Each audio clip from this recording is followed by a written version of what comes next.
Hello बच्चों, कैसे हो? आपका स्वागत है त्रिपान स्टडी सेंटर में। आज जो हम करने जा रहे हैं क्लास 10 साइंस, जो कि काफ़ी महत्वपूर्ण हमारा चैप्टर आया है। और इन्वायरमेंट यानी हमारा पर्यावरण काफ़ी महत्वपूर्ण चैप्टर रहेगा एग्ज़ाम व्यू से। इसमें हम कुछ क्वेश्चनों को लेंगे जो कि काफ़ी महत्वपूर्ण रहेगा एग्ज़ाम व्यू से, और उसको हम एनालाइज करेंगे, समझेंगे, जानेंगे। और यहाँ पर ये क्वेश्चन जो होंगे आपको हिंदी इंग्लिश दोनों ही माध्यम में समझाए जाएंगे, तो ये आपके लिए काफ़ी महत्वपूर्ण रहेगा। और ये क्वेश्चन एग्ज़ाम के लिए भी महत्वपूर्ण रहेगा। और इसमें हम हर एक बारीकी पे प्रकाश डालेंगे और समझने की कोशिश करेंगे। और इन क्वेश्चनों को अगर आप अच्छे से समझ लीजिएगा तो एग्ज़ाम में काफ़ी हद तक आपको फ़ायदा होने वाला है। लेकिन आपको पता है, इन क्वेश्चनों को डिस्कस करने से पहले एक बात जो मैं हमेशा कहता हूँ, जिसको आपको सोचना भी चाहिए, विचार भी करना चाहिए और इवन अमल भी करना चाहिए, वो ये है कि जब भी वीडियो देखिए पूरा देखिए, क्योंकि अधूरा जानकारी सदैव खतरनाक होता है। साथ में एक इम्पोर्टेंट बात ये भी रहता है, अगर आप पहली बार वीडियो देख रहे हो तो लाइक शेयर सब्सक्राइब करना मत भूलना, क्योंकि दोस्तों लाइक कीजिएगा तो बनाने वाले का मनोबल बढ़ता है, सब्सक्राइब कीजिएगा तो इससे ये होता है कि जब भी मैं कोई वीडियो डालूंगा उसका नोटिफिकेशन आपको समय रहते मिल जाएगा। और देखिए, शेयर का मतलब ये होता है कि आपके थ्रू ना जाने किन बच्चों को हेल्प मिल जाए, ये आप भी नहीं जानोगे। इसलिए जो है आप शेयर जरूर करो, ठीक है। व्हाट्सएप स्टेटस पे भी लगाओ। दोस्तों, एनएसएस सेंटर जो है कई मानने में बहुत से बच्चों के लिए हेल्पफुल है, चाहे वो 8th क्लास हो, 9th 10th 11th 12th हो, चाहे वो एनआईएस बोर्ड के बच्चे हों, ठीक है, चाहे बीए एमए के बच्चे हो, सभी क्लासों के लिए कुछ ना कुछ जो है त्रिपान एनएसएस सेंटर में उपलब्ध है। तो इसलिए आपके लिए ज़रूरी है कि आप सब्सक्राइब करके इसको चैनल को जो है सेव कर लो, नहीं तो बाद में अगर रिसर्च करोगे तो शायद आपको ये चैनल प्राप्त ना हो। तो इसलिए सोचना नहीं, विचार नहीं करना है, सब्सक्राइब करके जो है अपने पास सेव करना है। दोस्तों, ये तो बात था आपके लिए, लेकिन अब देखते हैं हमारा आज टॉपिक क्या है। Today we discussion most important chapter here, our environment class 10th science CBSE NCERT here. That's an important chapter, our environment. The next question arrive here, what is the ecosystem? Explain. You know that there is a very big explanation for here, what is the ecosystem, and explain there. On the ecosystem is defined as the cultural and functional unit of the biosphere. You know that is an important definition here. On the ecosystem is defined as a structural and functional unit of the biosphere. It is a comprised of living organism and there are non-living environment that interact by means of food chain and biogeochemicals and cycle resulting in the energy flow. Energy flow is biotic diversity and the maternal cycling to be from stable self-supporting system. You know that is an important point here. Ecosystem is defined as the structural and functional unit of the biosphere. And that's an important point. There is a living, non-living and living things here environment that interact by the means of food chain and the biogeochemical cycles resulting in the energy flow and biotic diversities and the material cycling to be form stable self-supporting system here. Green plant is a capture about 1% of the solar energy incident on the earth and carry out the process of photosynthesis. You know that is an important point here. Green plants capture about only 1% of the solar energy. The incident of the earth to be carry out the process of photosynthesis.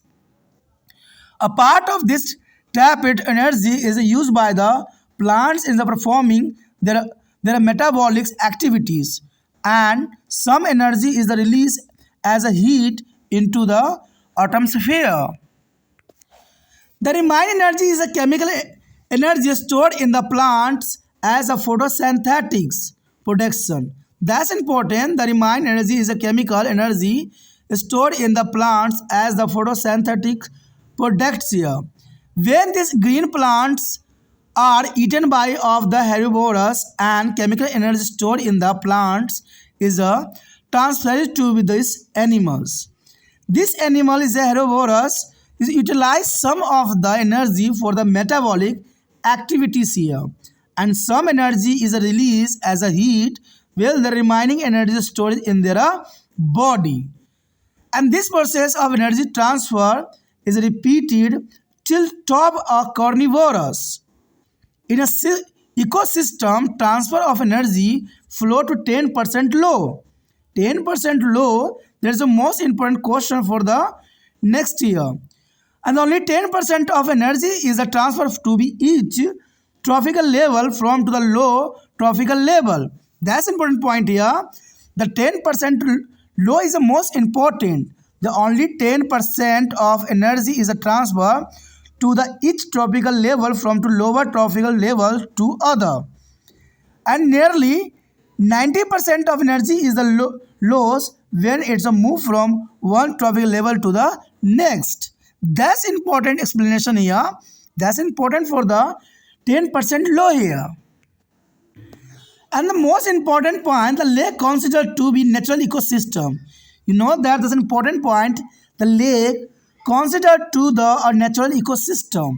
Lake is on the ecosystem where living organisms grow, reproduce and interact among to each other, as well as the biotic component, and carry out other activities in nature is himself without any human interference, and therefore it is referred to as a natural ecosystem.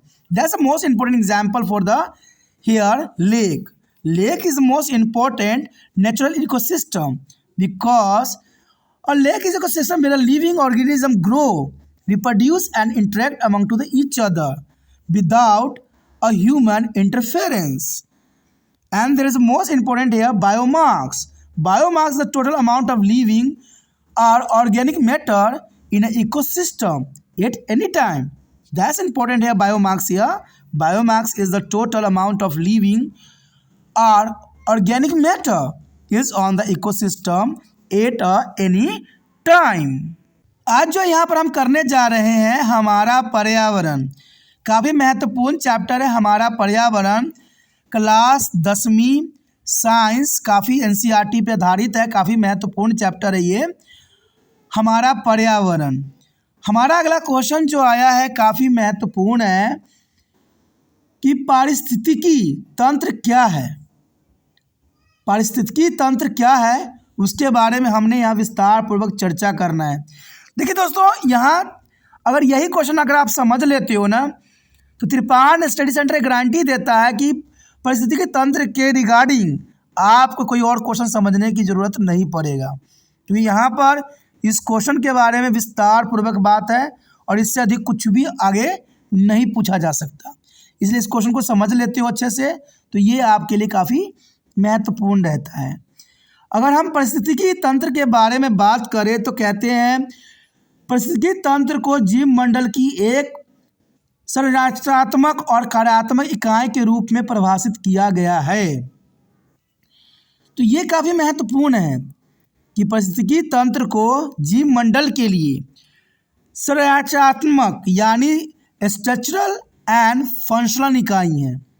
समझ सकते हो कि संरचना यानी एक ढांचा और कार्यात्मक यानी उसके कार्य प्रणाली, यानी पारिस्थितिकी तंत्र में ही हर जीव जंतु जो है अपना एक ढांचा बनाते हैं और उसी में ही कार्यरत होते हैं, कार्य करते हैं।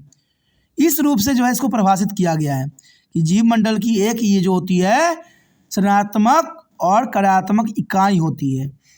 इसमें जीवित जीव उनके निर्जीव पर्यावरण शामिल है, यानी इसमें जीवित जीव भी है और निर्जीव जीव भी हैं, यानी बायोटिक एबायोटिक दोनों ही सम्मिलित होते हैं जो खाद्य श्रृंखला और जैव भू रासायनिक चक्र के माध्यम से पारंपरिक क्रियाएं करते हैं।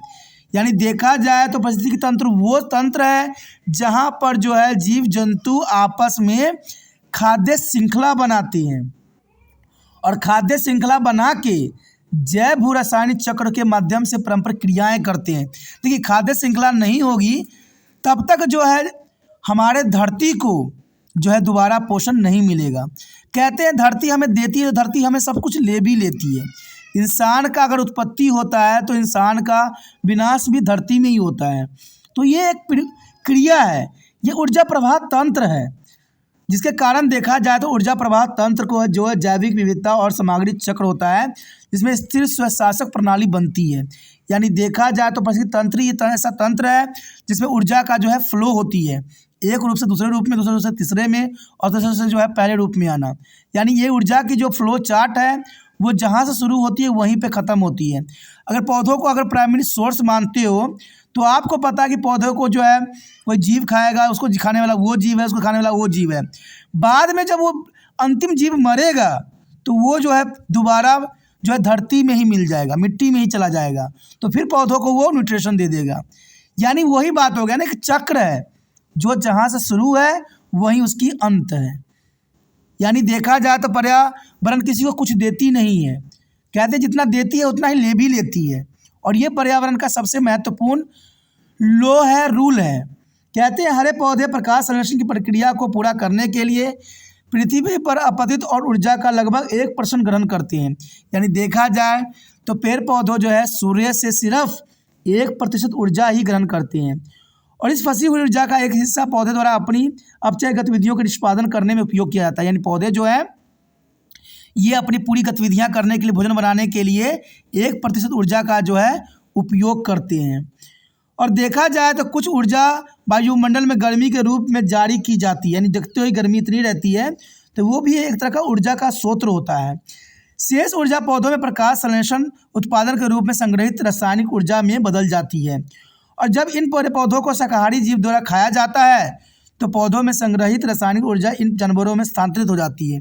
यानी देखा जाए तो ये 1% ग्रहण करने का रूल है कि अगर मान लीजिए पौधा जो है सूर्य से 1% ऊर्जा लेता है तो वो अपना भोजन स्वयं बनाता है, पौधा बड़ा होता है, और ये बड़ा पौधों को जो है कोई जीव खा लेता है तो वो ऊर्जा जो है उस पौधों में चला जाता है। तो इस प्रकार जो है ऊर्जा का आगे निरंतर जो है फ्लो चार्ट बनती रहती है। देखा जाए तो ये जानवर शाकाहारी इस ऊर्जा में से कुछ का उपयोग अपचयित गतिविधियों के लिए करते हैं, यानी अपने दैनिक कार्य के लिए जो है शाकाहारी जीव करते हैं। और कुछ ऊर्जा गर्मी के रूप में जारी भी की जाती है, जबकि शेष ऊर्जा उसके शरीर में संग्रहित होती है। यानी देखा जाए तो जो भी आप क्रियाविधि करते हो उससे कुछ एनर्जी जो है लॉस्ट जरूर होता है, और कुछ जो है उसके शरीर में संग्रहित हो जाती है, यानी इकट्ठा रह जाती है। और देखा जाए तो ऊर्जा स्थानांतरण की यह प्रक्रिया शीर्ष मांसाहारियों द्वारा दोहराई जाती है। यानी जब शाकाहारी जीव को मांसाहारी जीव खाते हैं तो जो ऊर्जा बची हुई होती है वो मांसाहारी जीव में चले जाते हैं। एक परिस्थिति तंत्र में ऊर्जा का स्थानांतरण सिर्फ 10% के नियम का पालन करती है। यानी एक जीव से दूसरे जीव में जो ऊर्जा स्थानांतरण होती है सिर्फ 10% ही होती है, उससे कुछ भी नहीं अधिक होती है। तो आप समझ सकते हो कि आप जितना मर्जी खाओ उसका 10% ही आप तक पहुंचेगी। यानी केवल 10% ऊर्जा निचले ट्रैफिक सतह के प्रत्येक ट्रैफिक सतह के स्थानांतरित होती है। यानी कोई भी जीव किसी जीव को खाता है तो सिर्फ 10% ऊर्जा ही स्थानांतरित होती है, और एक पोषी सतह से दूसरे पोषी सतह तक जाने पर लगभग जो है 90% ऊर्जा नष्ट हो जाती है। यानी सिर्फ 10% ऊर्जा का ही स्थानांतरण होती है, और बाकी ऊर्जा जो है 90% वो स्थानांतरित करने में ही नष्ट हो जाती है। तो ये परिस्थिति तंत्र के सबसे महत्वपूर्ण यहाँ पर बात आया है जो एग्जाम व्यू से काफ़ी महत्वपूर्ण है। यदि हम परिस्थिति तंत्र के अंतर्गत एक अच्छा सा एग्जाम्पल देखें, उदाहरण देखें, तो इसको समझना और भी आसान हो जाएगा। अगर हम परिस्थिति तंत्र की बात करते हैं तो सबसे अच्छा प्राकृतिक परिस्थिति तंत्र कौन हो सकती है? तो जनरल सी बात है, जैसे पॉइंट बता रहा है कि झील को एक प्राकृतिक परिस्थिति तंत्र माना जा सकता है, क्योंकि झील ही एक ऐसा जगह होता है जहाँ पर हर तरह की गतिविधियाँ हमें देखने को मिलती है। झील एक परिस्थिति तंत्र है जहाँ जीवित जीव बढ़ते हैं, अपनी प्रजनन करते हैं, और एक दूसरे के साथ अजैविक घटकों के साथ जो है बातचीत कहते हैं, एक दूसरे से इंटरेक्ट होते हैं, और बिना किसी मानवीय हस्तक्षेप के प्रकृति में अन्य गतिविधियों को स्वयं करते हैं। यानी देखा जाए तो झील एक ऐसा जगह है जहाँ पर जीव जो होते हैं अंतर क्रियाएँ करते हैं, आपस में उनका जो है लेन देन रहती है। और ये लेन देन कैसे हो सकता है? एक जीव दूसरे जीव को खाता है, दूसरा जीव जो है उस जीव को खाता है, तो ये गतिविधियाँ चलती ही रहती है, और झील सबसे अच्छा एग्जाम्पल है। लेकिन देखा जाए तो ये गतिविधियाँ तब संभव होती है जब इंसानों के द्वारा वहाँ पर कोई तरह का जो है हस्तक्षेप न हो, क्योंकि ये प्राकृतिक रूप होती है। देखा जाए तो ये एक प्राकृतिक रूप है जिसमें कि इसे प्राकृतिक परिस्थिति तंत्र के रूप में जाना जा सकता है, क्योंकि इसमें मानव गतिविधियां नहीं होती है, मानव इसमें इंटरशेप नहीं करते हैं। कहते हैं इंटरफेयर करने के कारण ये प्राकृतिक नहीं रह पाती है।